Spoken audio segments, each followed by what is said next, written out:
There was a red ribbon attached to the center of the racket head, exactly where you would want to strike each ball, the sweet spot. Looking back, that was a nice subtle touch by my mom to remind me to watch the ball at its contact point. A tennis racket is a beautiful thing, truly an outstanding tool, and by far one of the most ridiculous pieces of sports equipment out there. It's basically 1/3 baseball bat, 1/3 lacrosse stick, and 1/3 trampoline, made of metal, those days at least. The strings make it elite, in my opinion. It's like a violin, but for athletes. If it didn't have strings, it would just be a club, a bat, a stick, something Neanderthals used to hit objects. Ever meet a baseball player? A tennis racket is fascinating to look at. To this day, if there is a tennis racket in any room, I have to look at it. I have to hold it and spin it in my hand. If you threw a party and there was a dog and a tennis racket nearby, I could easily not speak to a single human all night. Part of the significance of this gift was who gave it to me, my oldest brother, John. He was my favorite sibling. Todd and Christy were great older siblings too, but when I was 4, they were more obstacles and nuisances. While Todd was just brute force and Christy was a girl, John was 13 and he was cool. He was old enough to protect me and help me, but still not act like a parent. He had a skateboard and a Walkman, and he was really nice to me. He still is. 100%, I would have loved getting a tennis racket for Christmas that year from anyone, but the fact that it came from John made it really special, and it changed the course of my life. One thing I really hate about people from the South is that as children, they got to play with their Christmas gifts the same day they received them, because the sun was out, the driveway was clean, it wasn't negative 12 degrees.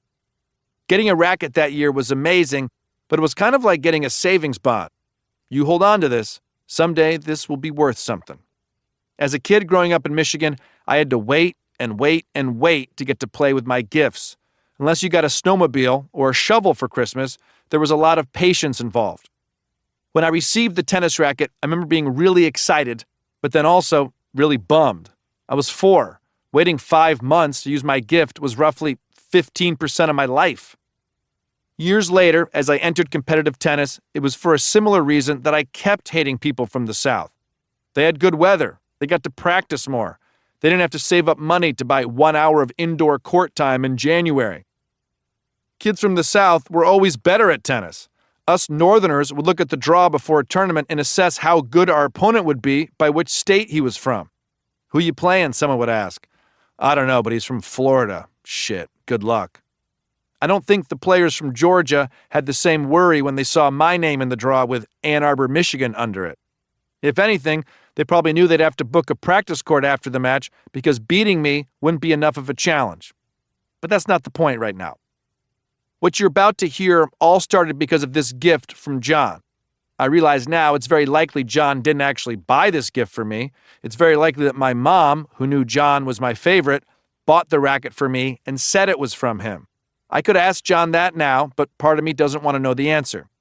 When you're the youngest in your family, there's a lot you don't know. There was a whole family before you even showed up.